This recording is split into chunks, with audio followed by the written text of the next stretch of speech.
We want to welcome to the show Carmine DeCibio, CEO of EY. Great to see you here again, Carmine. Great seeing both of you. So I understand you had some interactions with our president while you were here on the ground in Davos. I'm sure you heard the speech he gave yesterday. He was very optimistic, not only about the U.S., but seemed to be optimistic even about the global economy. What was your big takeaway? Yeah, I mean, I only saw the first part of the speech, which was very pro-U.S., almost a campaign speech is what most people are saying. We've been saying that, yeah. But then I was part of the International Business Council overall meeting, and he did come to the beginning of that meeting and really mingled with all of us, about 100 CEOs in the room. I would say he was in a very good mood. So when I talked to him, we talked about, frankly, talent and how do we retain more talent in the U.S., in particular, talent that goes to top schools and so forth. So he was very much in favor of retaining that talent in the U.S. so EY could hire him. So that was pretty good. Yeah, that was pretty good, I would think, and that was actually my little conversation with him. It's kind of ironic, isn't it, that the president gets such a great group of CEOs in one room in Switzerland. Right, but there's so many here. I guess it kind of makes sense. Yeah. So I want to ask you, Carmine, switch over and ask you about tax. And you know, it's been 2 years now since tax reform. Has there been improvement when you talk to clients, and where do things sit there? Yeah, so my predecessor was very involved in getting tax reform done in the U.S., and we think that actually looking back, that's probably this administration one of the things they got done and one of the best things they got done for American business.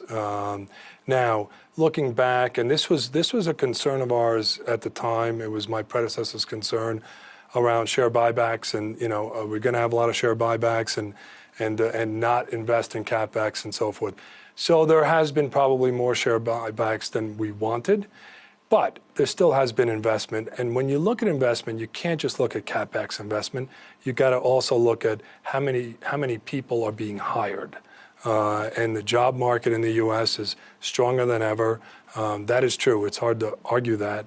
You could argue more about wage increase, but jobs are out there, and companies are hiring and hiring in a big way. So we do think that tax and tax reform has helped that. What about wages? Yeah. I want to just follow up on that, Carmine. I mean, are American companies paying people enough? I mean, they're complaining, well, we can't find any workers. How about giving people a big raise? And that's a way to retain talent, too, right? I agree. To pay them I more. totally agree, and so I think that's moving. I think companies are paying more and more, but it's moving slow. It's moving slow. And this is one of the metrics really around long-term value, and one of the metrics that we've been talking about here is around pay and pay equity in terms of people and so forth, and that's something that we're very focused on, you know, as an overall group here in Davos, and so I do think wages are increasing in the U.S. They're probably increasing slower than what we thought.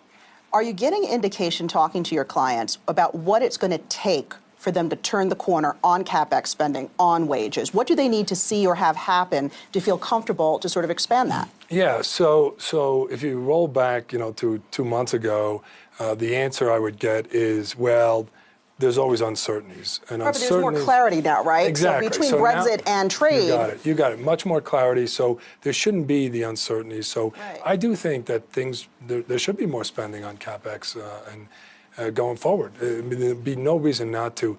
Look, our business is doing very well because companies are transforming themselves.